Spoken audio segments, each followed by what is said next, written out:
हम लोग द्वार पे ठेला लेके खड़ा थे तो नाते रिश्तेदार से मदद मांग रहे थे, मदद कोई नहीं कर रहा था।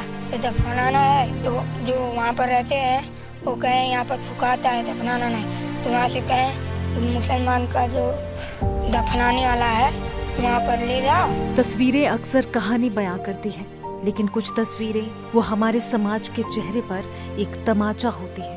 ये तस्वीरें उत्तर प्रदेश के महाराजगंज की है और ये सिर्फ एक खबर नहीं बल्कि हमारे और आपके लिए सैकड़ों से सकते हुए सवाल भी है। ये कहानी 14 साल के राजवीर और उसके छोटे भाइयों की है। 14 साल एक ऐसी उम्र जिसमें बच्चे खिलौनों से खेलते हैं, लेकिन राजवीर अपने भाइयों के साथ अपने पिता की लाश को ठिकाने लगाने की जिम्मेदारी ढो रहा है। माँ पहले ही छोड़कर जा चुकी थी और लंबी बीमारी के बाद पिता का साया भी सिर से उठ गया। उम्मीद की पहली किरण रिश्तेदार होते हैं, लेकिन यहाँ तो दरवाजे पर दस्तक देने से पहले ही उम्मीदों ने दम तोड़ दिया। किसी ने साथ नहीं दिया। हिम्मत करके तीनों भाई पिता के शव को एक ठेले पर रखकर शमशान घाट पहुंचे। सोचा था यहाँ कोई तो होगा जो इस बोझ को समझेगा, पिता की चिता सजाने में मदद करेगा, लेकिन यहाँ इंसानियत नहीं नियम खड़े थे।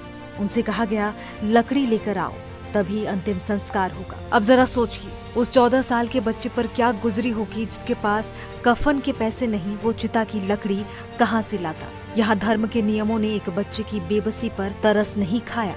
क्या नाम है बाबू? राजवीर पोसे माला। तबीयत खराब था किसका? मेरे पापा का।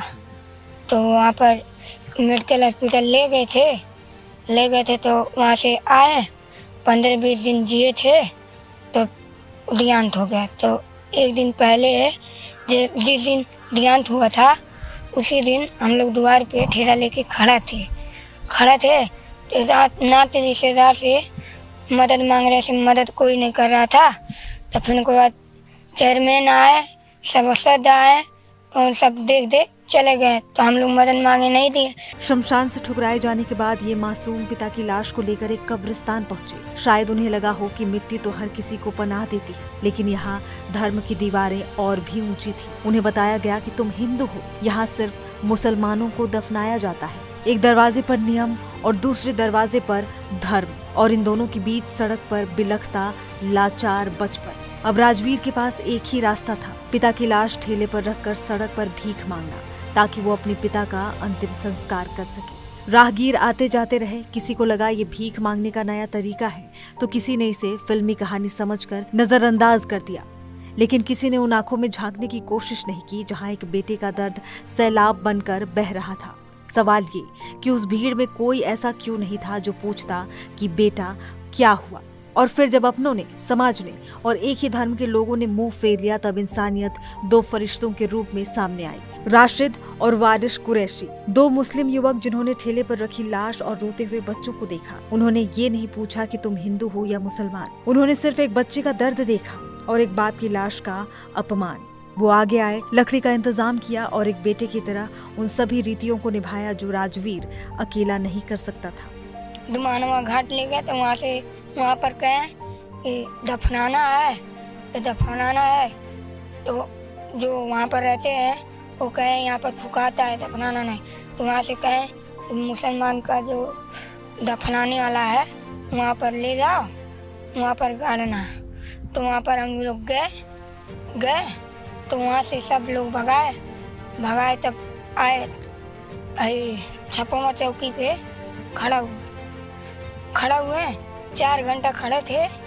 तो उसके बाद सब भगा रहे थे, इधर उधर जो गाड़ी आ रहा था उससे पैसा मांग रहे थे। राशिद और वारिश ने न सिर्फ अंतिम संस्कार कराया बल्कि उन बच्चों को आगे की जिंदगी के लिए आर्थिक मदद भी दी। उन्होंने वो किया जो उस वक्त समाज, प्रशासन और रिश्तेदारों को करना चाहिए था। राशिद बताते हैं कि उन्होंने सिर्फ इंसानियत का फर्ज निभाया। मैं वहाँ पहुँचा तो लोगों ने बताया, उनके परिवार वालों ने, जो बच्चे थे सब, कि 2 दिन हो गया कोई मदद नहीं कर रहा है और हम लोग देखिए कुदार लाए हैं दफन करने के लिए और इसको गाड़ने के लिए। तो वहाँ पे जो दुमानवा घाट के गौतम भैया हैं हमारे, वो बेचारे कहने लगे कि यहीं दफन करवा दो। तो ये लोग कहने लगे अच्छा अभी दफन करा दिया जाएगा, पहले देख लिया जाए लकड़ी की कहीं व्यवस्था हो जाती है। थक मान के हार के ये लास्ट में दफन करने के लिए एग्री भी हो गए। तो इधर उधर भटका दफन भी नहीं लोगों ने करने दिया। इसके बाद जो है मैंने सारी व्यवस्थाएं करा करके जो भी रीति रिवाज धार्मिक हिसाब से होती हैं उस हिसाब से हमने लकड़ी और तमाम चीज़ें करा करके मैंने रात्रि 11-12 बजे तक वहाँ रह करके सब कराया। ये घटना हमें बहुत कुछ सोचने पर मजबूर करती है। क्या हमारे पूजा स्थल और अंतिम संस्कार की जगहें इतनी संवेदनहीन हो गई हैं कि एक लाचार बच्चे का दर्द भी उन्हें पिघला नहीं सकता? क्या हमारे रिश्ते और सामाजिक बंधन इतने खोखले हो चुके हैं कि मुश्किल वक्त में साथ देने वाला कोई नहीं? ये कहानी बताती है कि इंसानियत का कोई धर्म नहीं होता। जब धर्म के ठेकेदारों ने दरवाजे बंद कर दिए तब इंसानियत ने ही दरवाजा खोला। आज राशिद और वारिस की तारीफ हर कोई कर रहा है और करनी भी चाहिए, लेकिन सवाल ये कि क्या इंसानियत को जगाने के लिए हर बार किसी राजवीर के बचपन को इस तरह सड़क पर सिसकने की जरूरत पड़ेगी?